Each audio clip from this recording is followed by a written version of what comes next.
Hello and welcome to BrookesTV. I'm Josie Smart. And I'm Mara Martin. Coming up this week episode. What is being done to help the lonely? Is thatching a dying art?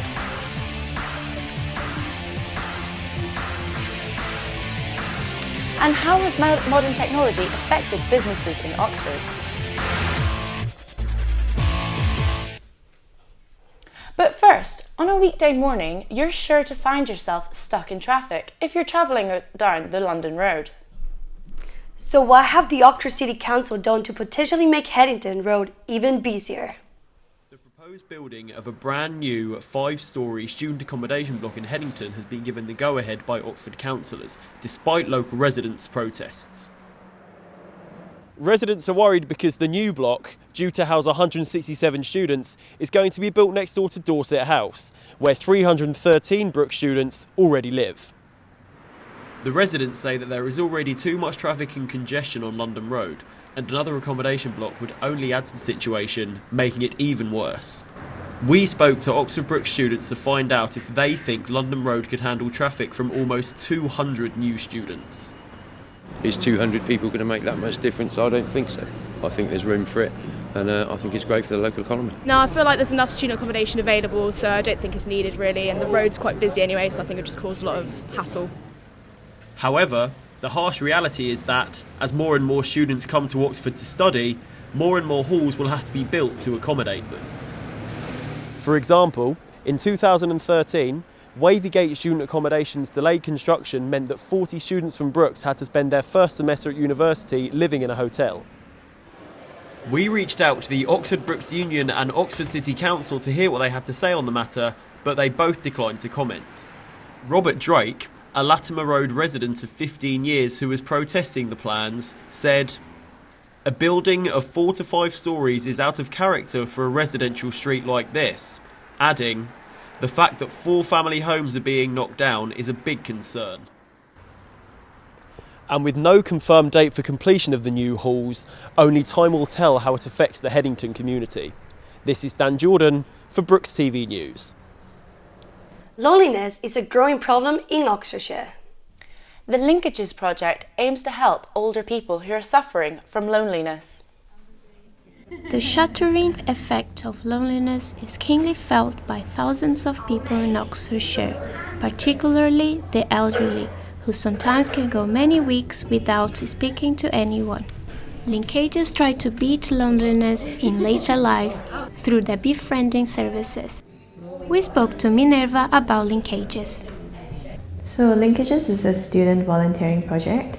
It's been running for about 3 years. And it's a student volunteering project that focuses specifically on the elderly. So it's the only project at the moment in Oxford that focuses with students on helping the elderly community in Oxfordshire. Linkages volunteers help run activity sessions at Isis House, a residential care home in East Oxford. Isis House have 40 volunteers on their records, 12 of which are visiting on a regular basis. We asked Catherine Sheffield, Isis House activity coordinator, the reason why they work with students in particular. I think it's really great to have young people come and join us. Our residents really enjoy interacting with people with different ages, and I think it just adds something a little bit more interesting to their lives, the volunteers' lives, and for our residents. One of the volunteers told us why she chose this kind of volunteering. I thought it would be a nice thing to do because one day I'll be older and I'd want people to do the same for me. And although we don't do that much, I think it's nice just to provide a friendly face. A resident of Isis House gave us her opinion on the volunteers. I like having the volunteers here because they have time to listen to us. Around 35,000 people in Oxfordshire aged over 65 live by themselves, and more than 10,000 older people in the county say that they are often or always lonely. If you are interested in volunteering for Linkages, go to oxfordhub.org. facebook.com/linkages or send an email to linkages@oxfordhub.org. This is Mariana Costa from BrookesTV News. Oxford's art scene has always been one of the more popular aspects of the city's culture. Kiati Ravanchi went to see if she could see the art from the trees. Art Jericho Gallery in Oxford is currently displaying glasswork by Kingham artist Helen Slater. We found out more about her artwork and the sgraffito process she uses in her art. My work looks at memory in association with place and those resonances that different places have for us in terms of an emotional response, as well as the kind of aesthetic beauty of environment and the places that we have a relationship with in our lives. Yes. Sgraffito is it's actually a ceramic process, originally started within ceramic decoration, and it's a scratching into the surface of the ceramic and then infilling. I use sgraffito, but I use it on a plaster block and then scratch my drawing onto the surface and fill that with glass frit, so very fine glass powders that then can be fired to produce a glass drawing in its first stage. It's one of the processes that I use to produce the work. Jenny explained to us why she chose Slater's artwork to display in her gallery. She's got that lovely sense of nostalgia and quite a kind of wistfulness in the sensibility of her work, but she's also an extremely fine glassmaker, so I was kind of captivated by the methodology. I asked the visitors what intrigued them the most about the exhibition. Images imprisoned in the glass, all of them give a wonderful balance between a three-dimensional figure and a painting. In addition to Slater's work, paintings by Rosemary Caldecott and photographs by Ben Ramos and Jenny Blyth are showcased until the 13th of March. This is Kati Rajunshi from BrookesTV. You can find out more information about the exhibitions online at www.artjericho.com. Do you have clothes that you don't want, but you don't know what to do with? The ReFashion event can help. Each day in UK, an Olympic pool worth of textiles are landfilled, so the ReFashion event is coming up as a way of trying to help the issue. Start from 2012, this event happens once a year at Oxford Town Hall, and many stallholders, school and charity shops are taking part of this event. The purpose of holding this event is that £140 million worth of clothes ends up in landfill every year, and it shouldn't be that case. Clothes can be recycled, so if you bring your clothes here to the event today, you can swap them for something new, or you can get them fixed, or you can get them upcycled, or you can just learn what more to do with your clothes rather than throwing them in the bin. This year is already the 5th year of this event. So how people think of this event? This event seems amazing. In many ways it tells us how much people care about the environment. Learning about how different kinds of things can be reused and recycled, and I think it's a good way to exchange creative ideas. This event gives us the idea about how you can refashion with things that you have it already. The event also told that if you no longer want your clothes before going landfills, you still have many different choices. And you can just take, and with such a simple idea, just put a stamp or sew or all the other amazing things that people do here, or just cut it up and use it, make jewelry, make baskets. After today, you know you can reduce your money, carbon, water and waste footprint by extending the life of a garment in a simple way. This is Mariana Costa from BrookesTV News. The Tab Online newspaper is always a hot topic. With thousands of Brookes students looking at the articles every day, we find out what gets them clicking. The Tab website gets over 2 million views per month, and the amount of views seems to be increasing. It's an independent tabloid-style online newspaper started by Cambridge students, aimed at uni students, and writes stories directly focused at each of the 40 universities in the UK it has writers at. The Tab has been criticised by readers and fellow news sites as overstepping the line when it comes to stereotypes of students and the culture surrounding them. We asked some of the Oxford Brookes students what they thought.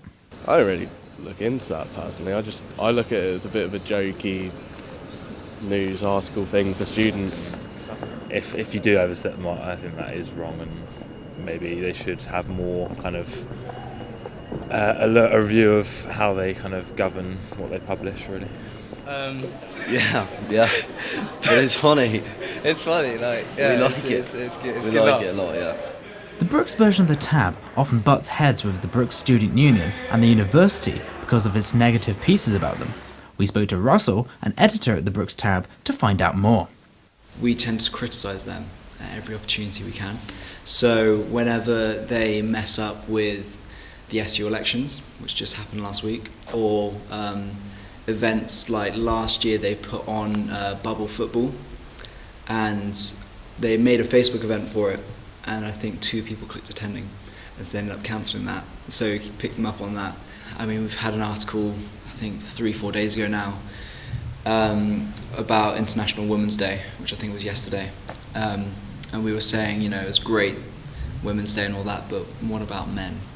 Why aren't we thought about and celebrated in the same light? And I think the comments were longer than the article itself, and I was happy to read them. I was so glad that people had taken the time out of their, you know, dissertations to write a mini diss at the bottom of the tab article. I love it. We received an anonymous statement from a formerly employed writer at the Brookes Tab. This is what they had to say. As a journalist who is writing at the same time as completing a full-time degree course, you're expected to make writing for the Brookes Tab your priority, which obviously isn't what students want to do, especially without the incentive of actually getting paid for your work. The Tab has many criticisers, but maybe this has fueled its popularity. This is Amos Rock-Davidson reporting for BrookesTV News. That's it for this half, but still to come. What is the future for the art of thatching? And what is the future of the sport of squash?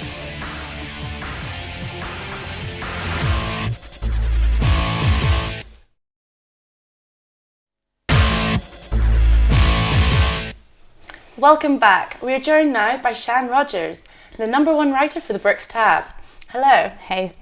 So, on a typical article that you would write, how much research would you undertake for the article? I'm probably quite bad at this. That's probably why I get a lot of hate. Depends on what I'm writing. So if I'm writing about something like Purple Turtle, which I did, that's really easy. I go there all the time. Like, I don't need any research. I know what it's like. If I'm writing about, I don't know, all my articles tend to be personal, so I don't really need that much research because they're all quite personal articles to me. So it's just your personal experiences. Yeah, like I think the only ones I really research are the ones for the news, and then I will just like go and look at various different news sources, like see what Brookes have already said about it, see what Oxford Mail have maybe said about it, and kind of. But other than that, not really that much research goes into it. Okay, fair enough.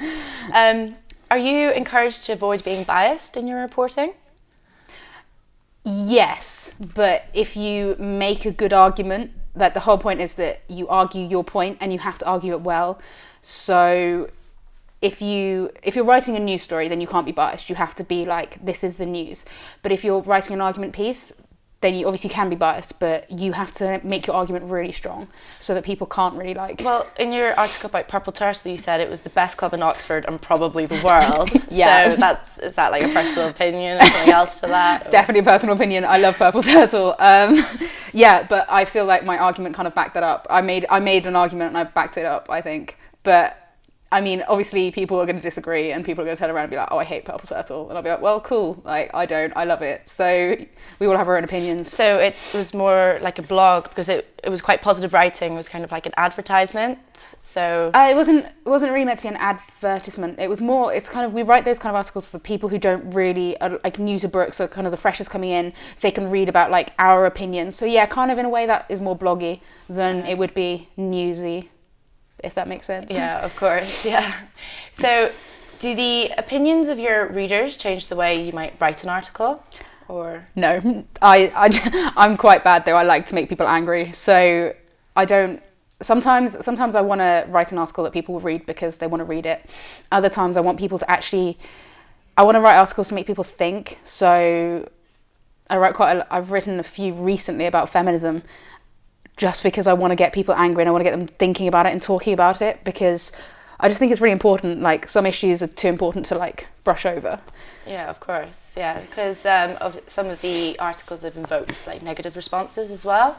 So does that bother you? Like, no, I think that's good. I think if you're making someone angry, or if you're, then at least you're making them think, because if that's the kind of the way people end up thinking about things, they get angry and then they're like, actually, I can now form an opinion because now I know more about it because I'm angry, so I'm going to look it up. Of course, yeah, because I quote from your editor, I love it, to negative responses. Do you agree with that as well? Yes. Yeah. It literally, I think we have a Facebook kind of chat where we all like talk about comments that we get, and we just laugh. It's so funny. We just, any negative comment, we're just like, this is hilarious.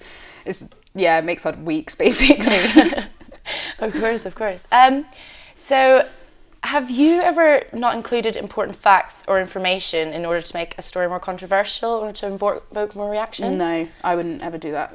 Well, I saw in your International Women's Day article that you said about, well, why are we just celebrating women? But there is an International Men's Day as well. So at that point, basically, what I was looking at is Brookes decided that they were going to celebrate just women at this event that they were doing, and my argument was, it's invite only, they're only celebrating women. They were kind of making it really exclusive, and it's more about making it equal for everyone. So yes, like, it's important to like celebrate International Women's Day, and yes, I know there's an International Men's Day, but the point is that Brookes shouldn't just be excluding people on that kind of particular day. They should actually include everyone. So it's more that I don't really think there should be an International Men's Day and an International Women's Day. I think there should be, people should be accepted for like... Sorry, I'm going to have to stop you there. We've run out of time, but yeah, thank you very much. Okay. Thatched roofed houses are beautiful, but need lots of maintenance. A roof needs replacing every 10 to 15 years. But there are fewer and fewer thatchers available to do the work because youngsters aren't coming into the trade. No colleges teach it, so the only option is to become an apprentice. You might have seen some strange roofs while studying in Oxfordshire. We take a look at thatching and ask, is this a dying art? It's very, very buoyant at the moment. I think it's very, very popular at the moment, very fashionable at the moment. It was dying. I mean, I've been thatching 40 plus years, and it was not such a popular way then, but now it's very fashionable. And yes, I think it's lots of thatchers who are here to stay. I think it'll just continue the way it's going, and it is very popular at the minute. Yes. They see the whole process through from their fields to the client's roofs. Oh, well, the old thatch, we have a license to burn for the Environment Agency. The old thatch is taken off from the roof. We all strip it back to a firm base, take it back to the farm at home where we live, and have a license from the Environment Agency that we can burn straw waste, because there's no other way of getting rid of it. Well, a master thatcher has learned his trade from another thatcher and done his time and his apprenticeship, earned my right to call myself a master thatcher.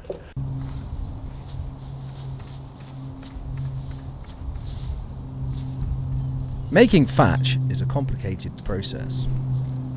Through the thrash machine, and the thrash machine separates the corn and the broken straws, and it goes through into a trusser, to a double string straw trusser, and ties up into a bundle of these thatching straw ready for the roof. We got on the roof with Adam to see some of the tools. Which is called a drift down if you go down Devon Way. It's basically a piece of plywood with a load of copper rings cut into it, nail onto it. Handle, that's for obviously dressing in. Just a standard mallet, really, just for knocking the spars in. That's what holds it on. You got these hazel spars that are all split by hand, pointed by hand. You twist them in the middle, like that, and that's what goes into the straw. That's what holds it to your roof. With over 1,500 individuals working within the industry, thatching is very alive and popular, with increasingly more new properties being thatched and routes dating back to the Iron Age. So next time you see a roof, it might not just go over your head. This was James Fallows for BrookesTV News. I don't know about you, but I do all my shopping online. Well, I do all mine in store. Well, you're in the minority because more and more people are like me, doing most of their shopping online. But some people don't understand the effect that this has on shop owners. Oxfordshire prides itself on their quirky independent stores. However, online shops have been taking over the market. We're here in Cowley to find out how local shops have been affected. I don't think it's been too sort of bad. The market, that the reason we sell these bikes so cheap is you can't get that sort of thing online. It's better to come into a shop and buy it from a dealer, because then if you have any like internet or warranty issues or anything like that, then we're always here to basically help out. So instead of the internet, which is a nightmare. Some businesses have found that online shopping hasn't affected them. We have got a bit of online shopping, but it doesn't affect the sort of turnover or anything like that that we are doing, so no. In 2014, online sales reached £44.97 billion. However, in 2015, sales rose by 16% to 52.25. Other businesses have welcomed online shopping and adapted to the change. Past few years, it's been the base of our business. I'd say that all the money comes from the online more than in store. For example, we put a snowball sale on this weekend and we did 238 orders on Monday alone, so that's a lot of money coming from just the internet side of it. So how does the public prefer to shop? Online or in store? I do most of my shopping online, apart from like grocery shopping, but all my clothes shopping and stuff is kind of the natural progression, as it were. I have no like massively strong feelings either way, to be honest, but if I can get stuff online, I'll probably go through that route. Yeah. I do go to there are some shops back home I go to because I know that the shop assistant's really nice, or I know them, and stuff like that. So the people who work there, or if it's an independent shop, then I'll go go out of my way to go there. But normally, if it's like a big shop, then I won't go. I'll just get it online because it's easier. Although there's more competition in the online market, these shops aren't going anywhere. This is Amos Davison reporting for Brookes TV News. Squash is aiming to become an Olympic sport. Yet across Britain and across Brookes, it's getting harder and harder to access courts. And it's getting more expensive to play. Joe Ticos has been finding out what impact all this is having on the future of the sport. Squash is a minor yet popular sport in the UK. There are approximately 4,300 squash courts in the UK, and the number available is not increasing despite the popularity of the sport. Leisure centres, universities and colleges are making more money utilising the space of a squash court by building other popular facilities. Brookes University used to have 4 courts, but as shown, 2 are now gone. The space instead is used as a climbing wall and a rehabilitation clinic. We asked Gemma Smith how this affects squash at Brookes. It affects it a lot. I think it really affects like the amount of people, the capacity of people that you can have in the club. Obviously, like when it's really busy on pub nights, it is actually a struggle. There's either a lot of people on one court, or there's a lot of people up here waiting and not playing, and that might be a reason that they don't come again. We spoke to Ellie Welsh and Emily Carr on what is needed to improve squash at Brookes. More money, we need more funding, and a lot of other clubs get a lot more money and more privileges. We don't get the awareness, we don't get the exposure, we don't get the funding, we don't get the support. We've got to pay for our own coach. Yeah, we pay for our own coach. We don't get that much court time. We just need to be backed, really. We asked Will Vanston what is putting off people trying out squash. Like the Brookes courts here are some of the most expensive courts I've ever played on. Like £9 if you're not a member is quite a lot. Costs of membership vary from as little as £10 per month up to around £80 per month. Emily, who is the ladies' #1 seed, challenged me to a game, giving me some tips along the way. The club's varsity match was over the weekend against Reading. Unfortunately, it was not so successful, with all 3 Brookes teams losing, but the men's firsts narrowly lost only by 1 match. This has been Joe Tickle for Brookes TV. Well, that looked interesting. I might have to go and play a game of squash now. And that's it for this week. Thank you for watching. Remember, you can watch all our previous episodes on the Oxford Brookes YouTube channel. And if you would like to get in touch, just send us an email to brookestv@brookes.ac.uk. See you next time. Bye-bye.